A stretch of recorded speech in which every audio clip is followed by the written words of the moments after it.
Hello students, chapter 18 प्राथमिक चिकित्सा के मुख्य सिद्धांत। ठीक है, जिसमें हमने लास्ट क्लास में प्राथमिक चिकित्सक के कौन कौन से गुण आवश्यक हैं उनके बारे में अध्ययन किया था। आज हम प्राथमिक चिकित्सा के सिद्धांत एवं नियमों के बारे में जानेंगे। वे कौन से नियम हैं जिनके अंतर्गत, ऐसे कौन से सिद्धांत हैं जिनके अंतर्गत प्राथमिक चिकित्सक को अपनी प्राथमिक चिकित्सा करनी चाहिए। ठीक है, तो सबसे पहले है वास्तविकता जानने का प्रयास। ठीक है, जो प्राथमिक चिकित्सक होता है उसे सबसे पहले क्या करना चाहिए कि वास्तविकता जाननी चाहिए। जो रोगी घायल व्यक्ति है उसकी वास्तविकता जान लेनी चाहिए। कैसे जान लेनी चाहिए? जैसे कि कोई रोगी है, उससे पहले हमें ये जानना चाहिए कि उसको कहाँ पर चोट लगी है, कहाँ घाव अगर हो गया है तो कहाँ कहाँ हुआ है, कोई हड्डी तो नहीं टूटी, कोई अंग दबा तो नहीं है, कुचला तो नहीं है। अगर उसका रक्तस्राव हो रहा है तो उसके बारे में हमें जानना चाहिए। कोई हड्डी टूट गई है तो उसके बारे में हमें जानना चाहिए, क्योंकि उसी के आधार पर ही तो वह ये ट्रीटमेंट कर पाएगा आगे कि उसको, जो रोगी घायल व्यक्ति है, उसको किस तरीके की कौन सी सुविधा या कौन सा उपचार उसको देना है। इसलिए सबसे पहले वास्तविकता का जानने का प्रयास करना चाहिए। हो सकता है उसने विष खा लिया हो, ठीक है, उसके शरीर में विष भी हो, किसी जानबूझ के भी वो खा सकता है और किसी दूसरे कारणों से भी उसके शरीर में विष जा सकता है। तो ये भी जानना उसके लिए बहुत आवश्यक है कि कहीं उसके शरीर में विष तो नहीं है। तो उसी हिसाब से प्राथमिक चिकित्सक जो है वह उसका ट्रीटमेंट करेगा, प्राथमिक चिकित्सा का। ठीक है, इसलिए उसको वास्तविकता जानने का पहले प्रयास करना चाहिए। सेकंड पॉइंट में आता है चिकित्सक से संपर्क। यदि रोगी को कहीं हो सकता है गोली लगी हो, ठीक है, या वह बहुत ही गंभीर रूप से घायल है, बहुत ज़्यादा घायल हो गया है, तो उसके लिए क्या करना चाहिए कि उसको तुरंत, अगर उसके पास में कॉन्टेक्ट नंबर है तो पहले वह डॉक्टर से कंसल्ट कर ले कि हाँ ऐसी ऐसी समस्या है। ठीक है, तो क्या करना चाहिए उसको। और यदि अगर बस उसके पास में कोई भी नंबर नहीं है तो उसको कोई भी अपने विश्वसनीय व्यक्ति को उस तक, डॉक्टर के पास तक पहुंचाना चाहिए अपनी बात को कि मेरे पास में ऐसा ऐसा एक रोगी या घायल व्यक्ति है मेरे आसपास जिसको ऐसी ऐसी समस्या हो गई है, तो उसके लिए किस तरीके का उपचार, या आप तक आने के लिए या किसी और अन्य डॉक्टर जो बहुत ही अच्छा शल्य चिकित्सक हो उसके पास का वह नंबर या कॉन्टेक्ट नंबर या किसी तरीके का उसको पता मिल जाए, ताकि वह डायरेक्ट पेशेंट को उठाकर उस स्थान पर ले जा सके। ठीक है, इसलिए उसे चिकित्सक से संपर्क करना चाहिए। थर्ड नंबर है कृत्रिम श्वसन। अगर रोगी जो होता है, ठीक है, अगर उसको सांस लेने में दिक्कत हो रही है, यदि रोगी को सांस लेने में दिक्कत हो रही है तो क्या करना चाहिए? उसको कृत्रिम सांस देनी चाहिए। ठीक है, वहां पर उसको तुरंत प्रोवाइड करा देना चाहिए। और यदि अगर ऑक्सीजन का बंदोबस्त हो जाता है, ऑक्सीजन की सुविधा वहां पर किसी तरीके से हो जाती है, तो रोगी को ऑक्सीजन के द्वारा भी सांस देनी चाहिए। ठीक है, इस तरीके से उसे कृत्रिम सांस दिलानी चाहिए। फिर है रक्तस्राव रोकना। ठीक है, रक्तस्राव रोकने के लिए क्या करना चाहिए?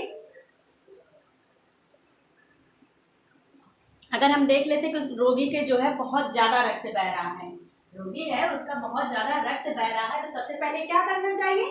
रोगी के रक्त को रोकने का प्रयास करना चाहिए। उसको पट्टी से बांध सकते हैं, अगर उस प्राथमिक चिकित्सक के पास में पट्टी है तो पट्टियों के द्वारा उसके रोग, जहाँ पर से ब्लड उसके बह रहा है, रक्तस्राव हो रहा है, वहां पर पट्टियों द्वारा उसको बांधा जा सकता है उस घाव को। यदि उसके पास में पट्टी की सुविधा नहीं उपलब्ध है तो कोई भी गमछा है, कपड़ा है, जो उस समय उसको उस दुर्घटना स्थल पर जो चीजें मिल रही हैं उसी के द्वारा रोगी की जो है मरहम पट्टी करके उसके रक्त को बहने से रोकना चाहिए। यह सिद्धांत है प्राथमिक चिकित्सक के लिए। ठीक है, ये नियम, ये जितने भी नियम है उसको बताया जा रहा है कि इसके अंतर्गत ही उसे अपनी प्राथमिक चिकित्सा करनी चाहिए। 5 नंबर पर आता है शरीर को गर्म रखना। अगर, क्योंकि जब रोगी होता है उसका जो ब्लड होता है बह रहा होता है, ठीक है, रक्तस्राव हो रहा है, अधिक मात्रा में हो गया है, तो उसका जो शरीर होता है वह ठंडा पड़ने लगता है। ऐसी अवस्था में क्या करना चाहिए? यदि रोगी का जो रक्त है बहुत बह गया, शरीर उसका ठंडा पड़ रहा है, तो क्या करना चाहिए? सबसे पहले उसको, क्योंकि कुछ अगर वह धूप में है, ठीक है, धूप में तो क्या करेंगे, सोचेंगे कि चलो उसको ठंडा पानी दे दें, ऐसा नहीं करना चाहिए। ठीक है, उसको ठंडा पानी नहीं देना, ना उसको कोल्ड ड्रिंक देनी है पीने के लिए, उसको क्या देना है? उसका जो शरीर है हमें गर्म रखना है, उसका जो टेम्परेचर है वह एक नॉर्मल टेम्परेचर में रखने का प्रयास करना है, उसको ठंडी चीजों से दूर रखना है। उसे गर्म रखने के लिए क्या कर सकते हैं? हमें कोल्ड ड्रिंक देनी नहीं है, ठंडा पानी देना नहीं है, तो क्या कर सकते हैं, हम उसको गर्म चाय दे सकते हैं और कॉफ़ी दे सकते हैं।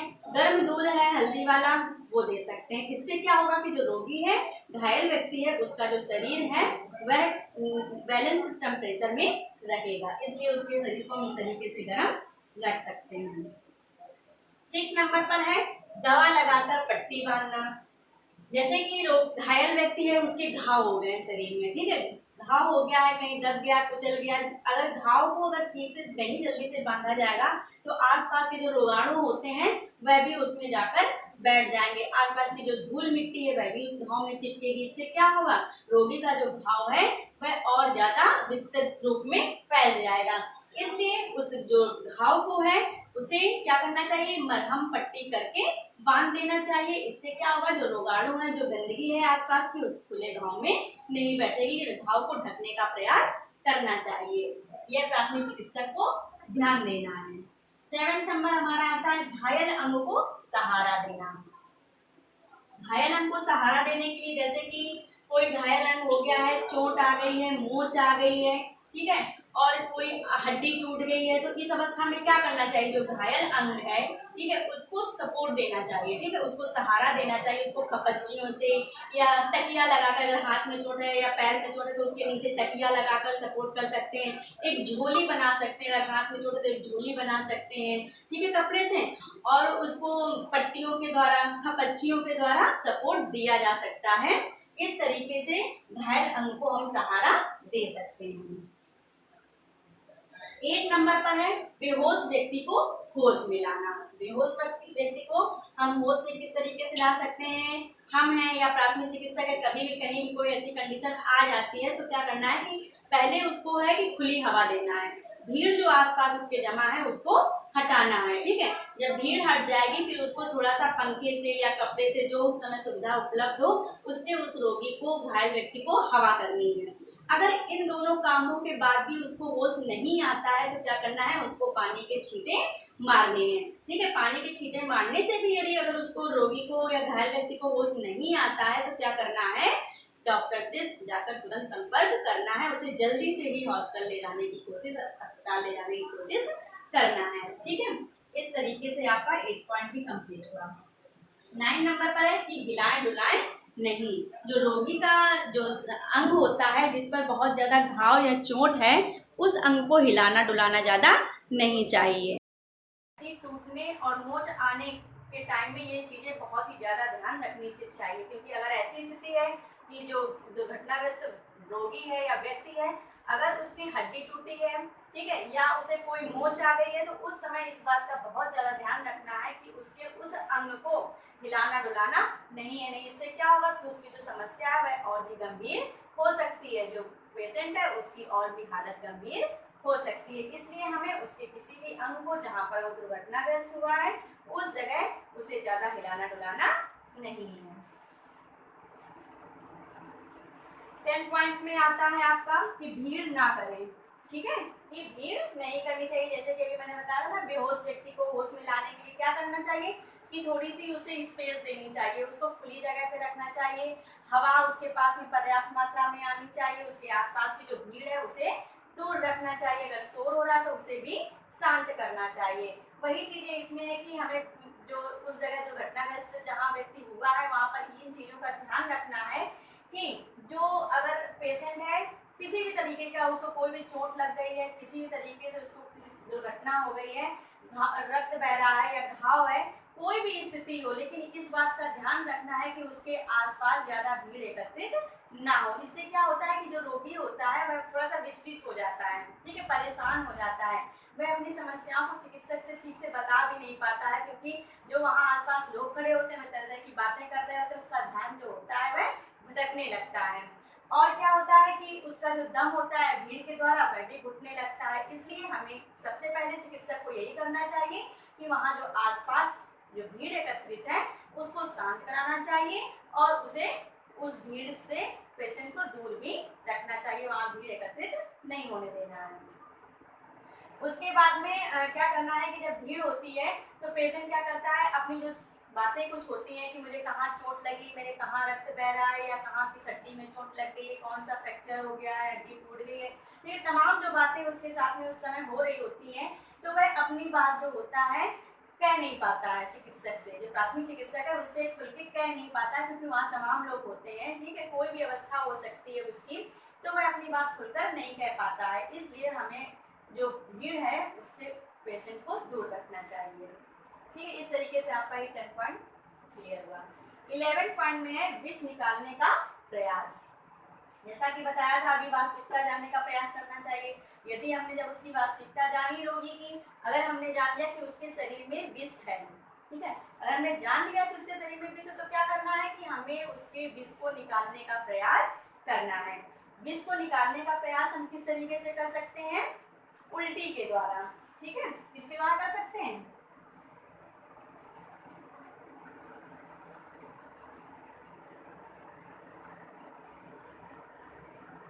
उल्टी के द्वारा भी हम रोगी के या दुर्घटनाग्रस्त व्यक्ति के विष को बाहर निकाल सकते हैं।